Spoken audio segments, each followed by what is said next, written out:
4 de junio de 1943. Las calles de Buenos Aires amanecen con un aire metálico, denso, cargado con el estruendo sordo de botas militares sobre el adoquinado.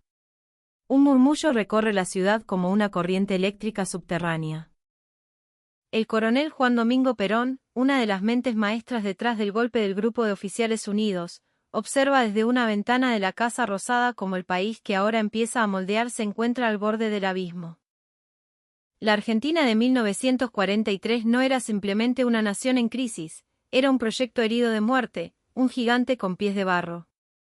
La década infame, ese largo y corrupto carnaval de la oligarquía, había dejado un tendal de miseria y humillación. Millones de pibes sin laburo, desocupados que deambulaban por las ciudades buscando una changa. La producción industrial, raquítica y dependiente, era una sombra de lo que podía ser, ahogada por los intereses británicos que manejaban los ferrocarriles, los frigoríficos y el crédito.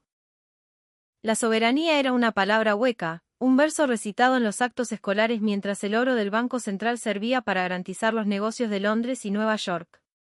Las arcas del Estado estaban vacías, saqueadas por una década de negociados espurios. Los bancos, al servicio del capital extranjero, le prestaban al país la guita que el mismo país generaba. La moneda, el peso, valía cada vez menos fuera de nuestras fronteras. En este escenario de ruina nacional, de patria vendida al mejor postor, Perón lanzó una promesa que a los dueños del poder les sonó a delirio, a una herejía demagógica. Reconstruiría la Argentina sobre nuevas bases, crearía millones de puestos de trabajo digno y, lo más audaz de todo, forjaría unas fuerzas armadas modernas y poderosas, con industria propia, que devolverían a la Argentina su destino de grandeza en el continente. Los economistas de la City porteña, educados en las teorías liberales, se rieron con desdén. Los banqueros de Londres lo calificaron como una fantasía populista. Pero Perón tenía un plan, uno tan brillante como heterodoxo, un esquema que iba a patear el tablero de todas las leyes económicas conocidas y que financiaría la maquinaria industrial y militar más imponente que Sudamérica hubiese visto jamás. Escribime, en los comentarios si querés descubrir cómo Perón y Miranda financiaron el sueño de la nueva Argentina. El hombre clave en esta revolución económica no era un general condecorado ni un político de carrera. Era un industrial hecho a sí mismo, un tipo que conocía el paño de las fábricas y no el de los salones alfombrados de la bolsa. Miguel Miranda, futuro presidente del Banco Central y del IAPI. Miranda era un genio pragmático, un animal de las finanzas que había construido su propio imperio de la nada. No tenía los modales de la oligarquía, pero le sobraba astucia. Había ayudado a sortear las crisis a cientos de pequeñas industrias durante los peores años. Tenía credibilidad entre los que se arremangaban para laburar, entre los que creían en una Argentina industrial. Los banqueros de Wall Street y la City de Londres lo miraban con recelo, como a un advenedizo peligroso. Pero Miranda era, por encima de todo, un patriota incondicionalmente leal a Perón. Estaba dispuesto a usar su genio para financiar el sueño de la soberanía nacional, sin pedirle permiso a nadie y por vías absolutamente secretas. El problema era simple en su planteo, pero demoledor en su escala.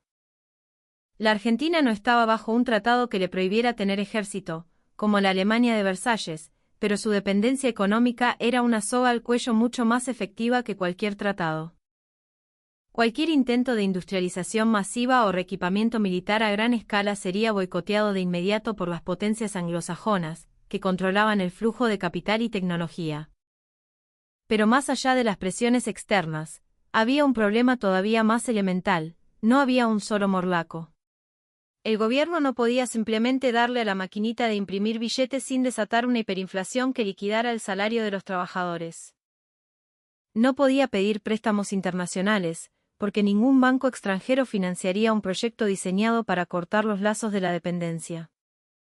Y tampoco podía subirle los impuestos a la oligarquía terrateniente, porque desataría una guerra interna que haría naufragar el proyecto antes de empezar. Entonces, a Miranda se le ocurrió algo.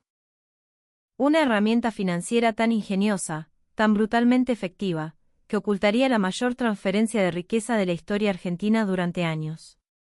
No era un bono, no era un impuesto. Era un organismo del Estado que actuaría como el corazón de un sistema circulatorio secreto, el IAPI, el Instituto Argentino de Promoción del Intercambio. En los papeles, sobre el frío texto de un decreto de 1946, el IAPI parecía una simple agencia estatal para regular el comercio exterior. Pero en la mente de Miranda, era un arma. Una aspiradora de guita gigante. El mecanismo era de una simpleza genial y despiadada. El IAPI se convertía en el único comprador legal de toda la producción agrícola del país. El trigo, el maíz, la carne, el lino. Todo. Le compraba a los productores, a los estancieros, a un precio fijo establecido por el Estado. Un precio bajo. Luego, el IAPI, como único vendedor, salía al mercado mundial, un mundo hambriento y devastado por la posguerra, y vendía esas mismas materias primas a precios internacionales altísimos. La diferencia, esa ganancia monumental entre el precio de compra y el precio de venta, no volvía al campo. No iba a los bolsillos de los productores. Esa fortuna colosal se canalizaba directamente a las arcas de un Estado que, de la noche a la mañana, se encontraba con un poder de fuego financiero nunca antes visto. Era el esquema perfecto. El IAPI no aparecía en los presupuestos tradicionales como un generador de deuda. Técnicamente, eran las ganancias de una empresa estatal comercial. Las estadísticas de gasto público que la Argentina reportaba a los organismos internacionales mostraban un país fiscalmente ordenado, casi austero. El mundo veía un presupuesto modesto y disciplinado. En la realidad, la Argentina estaba movilizando miles de millones de pesos, una suma que empequeñecía el presupuesto entero, para financiar la revolución industrial y militar más ambiciosa de su historia. Entre 1946 y 1952, el IAPI le transfirió al Estado una cantidad de recursos que desafiaba toda lógica. Para ponerlo en perspectiva, el presupuesto oficial del gobierno en esos años apenas alcanzaba para cubrir los gastos corrientes. Las ganancias del IAPI representaban una inyección de capital que duplicaba, y a veces triplicaba, la capacidad de inversión del Estado. Y toda esa guita, cada centavo succionado de la pampa húmeda, fue directamente el corazón del proyecto peronista, la soberanía económica y la defensa nacional. Pero los fondos del IAPI eran solo el primer paso, el combustible. Perón y Miranda necesitaban construir los motores. El dinero debía transformarse en acero, en máquinas, en conocimiento. Las fábricas que antes languidecían comenzaron a recibir créditos blandos, protección aduanera y contratos del Estado. Fabricaciones militares, hasta entonces un conglomerado modesto, se convirtió en la nave insignia de la nueva industria pesada. Los ingenieros argentinos, junto a técnicos europeos que llegaban escapando de la posguerra, se embarcaron en proyectos que sonaban a ciencia ficción. En los talleres de la fábrica militar de Río Tercero, el acero cobraba vida bajo la forma del tanque Nahuel DL-43, un blindado de diseño y producción enteramente nacional, un orgullo criollo que demostraba que no hacían falta los panzers alemanes para tener una fuerza acorazada propia. En Córdoba, en el Instituto Aerotécnico, el zumbido de los motores a hélice fue reemplazado por el silbido agudo de una nueva era. Allí, bajo la dirección de ingenieros como el francés Émile de Woitine y luego el alemán Kurt Tank, nacía el Pulqui, el primer avión a reacción diseñado y construido en Sudamérica. Era un salto tecnológico de décadas, un símbolo desafiante de lo que un país del sur podía lograr cuando se lo proponía. Las instalaciones de entrenamiento militar se modernizaban, se creaban nuevas escuelas técnicas para formar a los obreros que la nueva industria demandaba. Los observadores extranjeros que visitaban la Argentina veían un país en febril actividad. Veían nuevas rutas, diques, escuelas y hospitales. Pero no terminaban de comprender la magnitud de la transformación industrial militar que se gestaba en las entrañas del sistema. No veían las líneas de montaje de los tanques Nahuel. No veían los prototipos del Pulqui en los hangares secretos. No veían los planos para la construcción de submarinos o el desarrollo de energía atómica con fines pacíficos. Todo estaba oculto, no detrás de empresa fantasma, sino bajo el manto de un proyecto nacionalista y popular que el mundo exterior subestimaba, incapaz de entender de dónde salía tanta guita. Entonces, algo cambió. Con la elección ganada en 1946 y el primer plan quinquenal en marcha, Perón decidió que la Argentina era lo suficientemente fuerte como para anunciar su proyecto al mundo sin tapujos. En discursos encendidos desde el balcón de la Casa Rosada, ante una Plaza de Mayo colmada de trabajadores, Perón desveló la magnitud de su ambición, una Argentina socialmente justa, económicamente libre y políticamente soberana. Anunció la nacionalización de los ferrocarriles británicos, de los teléfonos de la ITT, del gas. Cada anuncio era un martillazo a los cimientos del viejo orden dependiente. El mundo quedó atónito. ¿Cómo había hecho este país, considerado el granero del mundo, pero poco más, para financiar semejante ola de nacionalizaciones y al mismo tiempo un plan de industrialización y reequipamiento militar sin precedentes? ¿De dónde había salido el dinero? Pero Perón fue más lejos. Anunció la construcción de flotas mercantes y aéreas estatales para que la bandera argentina surcara los mares y los cielos del mundo. Declaró que la Argentina tendría su propia industria pesada, su propia tecnología, sus propios científicos. El Reino Unido y los Estados Unidos protestaron, amenazaron con sanciones, pero no hicieron nada contundente.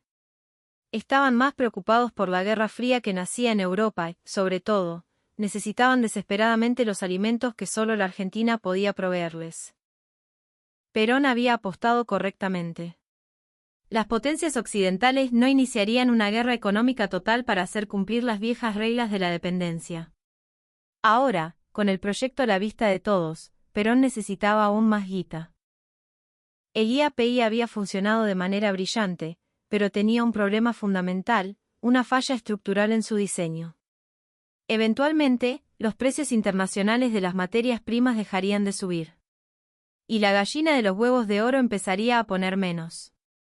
La solución de Miranda, y la apuesta de Perón, fue aún más audaz, simplemente, pisar el acelerador a fondo. Mientras hubiera ingresos, se seguiría gastando, invirtiendo, expandiendo el mercado interno a través de mejores salarios y beneficios sociales. Era una especie de keynesianismo criollo a gran escala. La idea era que la nueva industria nacional creciera tan rápido que, para cuando los ingresos del campo disminuyeran, el país ya sería autosuficiente y podría sostenerse con su propia producción y su propio mercado. Era una carrera contra el tiempo. Funcionaría mientras el campo siguiera produciendo y los precios internacionales se mantuvieran altos. Pero Miranda, un hombre de números, sabía que esto no podía durar para siempre. Para 1948, comenzó a advertirle en privado a Perón que el sistema estaba alcanzando sus límites. La cantidad de dinero que el IAPI inyectaba en la economía estaba creando presiones inflacionarias. Las reservas de oro y divisas, acumuladas durante la guerra y que parecían inagotables, se estaban quemando a una velocidad alarmante para importar los bienes de capital que la nueva industria necesitaba. Si los precios del agro caían bruscamente, el sistema colapsaría. Perón tenía una solución diferente, una solución política. La guerra que él libraba no era por territorios, sino por la lealtad del pueblo. Si la Argentina lograba la justicia social, si cada obrero, cada descamisado, sentía que el Estado lo protegía, que su vida mejoraba día a día, el proyecto político sobreviviría a cualquier tormenta económica. La expansión que necesitaba el modelo no era militar, sino social y política. La lealtad popular era el recurso estratégico que sostendría el sistema cuando la guita empezara a escasear. La redistribución de la riqueza no era solo una ambición ideológica para Perón, era una necesidad económica para mantener el motor del consumo interno encendido. El sistema financiero que habían construido solo podía sostenerse mediante una expansión constante de los derechos sociales y el poder adquisitivo de los trabajadores. En 1949, el modelo peronista alcanzó su cenit. El sueño de la nueva Argentina parecía haberse hecho realidad. El Pulqui II, la obra maestra de Kurt Tank, surcaba los cielos de Córdoba, colocando a la Argentina en el selecto club de países capaces de producir sus propios jets de combate. Las fábricas de fabricaciones militares producían armamento, desde pistolas hasta cañones, con un nivel de calidad que sorprendía a los agregados militares extranjeros. La flota mercante estatal llegaba a puertos de todo el mundo. Pero más importante aún, el cambio se sentía en la calle. Los salarios eran altos, el aguinaldo era ley, las vacaciones pagas permitían a miles de familias obreras ver el mar o las sierras por primera vez. Se construyeron hospitales, escuelas, barrios enteros. El país vibraba con una energía de optimismo y orgullo nacional. Pero la conquista social también resolvió, temporalmente, otro problema. El IAPI, aunque con ingresos decrecientes, seguía funcionando. Su poder ya no era solo económico, sino también político. Se usaba para subsidiar el consumo de alimentos en las ciudades, manteniendo los precios bajos y el descontento a raya, mientras se castigaba al sector agropecuario, visto como el bastión de la oligarquía. El fraude financiero, si es que podía llamárselo así, había cumplido su propósito. Había financiado la transformación más profunda de la Argentina en los años críticos, cuando el país era demasiado débil para desafiar abiertamente el orden mundial. Para 1950, cuando el modelo empezó a mostrar sus primeras fisuras serias, la Argentina ya no era la misma. Tenía una base industrial, un mercado interno, y una clase trabajadora organizada y politizada que no estaba dispuesta a volver atrás. Todo esto, construido en apenas 5 años a partir de un país que en 1943 estaba virtualmente quebrado y de rodillas. El costo total de esta transformación se estima en miles de millones de pesos, una cifra casi imposible de calcular, equivalente a una porción gigantesca del PBI de la época. Miranda, el arquitecto del sistema, eventualmente se distanció de la conducción económica. Para 1949 advirtió que la economía argentina no podía sostener ese nivel de gasto y de confrontación con el sector más productivo del país, el campo. Fue desplazado de la presidencia del Banco Central. Tenía razón. La economía peronista solo funcionaba con precios internacionales por las nubes y saqueando la renta agraria. Cuando los precios cayeron y el campo, desincentivado, empezó a producir menos, cuando la guerra de Corea terminó y el mundo ya no pagaba cualquier cosa por los alimentos, el sistema comenzó a crujir. Pero para entonces, Perón ya había consolidado un poder político que cambiaría la Argentina para siempre. El IAPI fue el instrumento que lo hizo posible, un mecanismo de transferencia de riqueza oculto a plena vista, un ente estatal que financió el sueño de la justicia social y la soberanía nacional. Después del golpe de 1955, cuando los economistas de la Revolución Libertadora analizaron las finanzas del gobierno peronista, quedaron asombrados por la audacia del esquema. El economista argentino Raúl Prebisch escribió en su famoso informe: Perón no financió la industrialización con la economía argentina. La financió destruyendo la base de la economía argentina a cámara lenta, apostando a que la soberanía industrial llegaría antes que el colapso agropecuario. La apuesta casi funcionó. Si los precios de los commodities no hubieran caído, si se hubieran moderado el gasto y la confrontación, si no se hubiera ahogado el campo, el modelo podría haberse sostenido, haberse reformado. Pero la lógica del sistema exigía una expansión constante del gasto social y del poder estatal, y esa lógica lo llevó inevitablemente a su propio agotamiento. El IAPI es un recordatorio perturbador.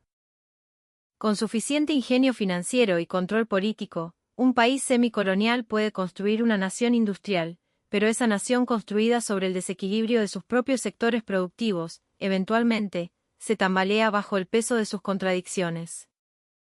La pregunta que los historiadores económicos todavía debaten es inquietante: ¿cuántos de los milagros económicos del siglo XX fueron posibles solo gracias a mecanismos de transferencia forzosa de riquezas similares? La historia de cómo se financió el sueño de la nueva Argentina es una de las más extraordinarias y polémicas de nuestro pasado. Un capítulo que nos obliga a preguntarnos por el precio de la soberanía.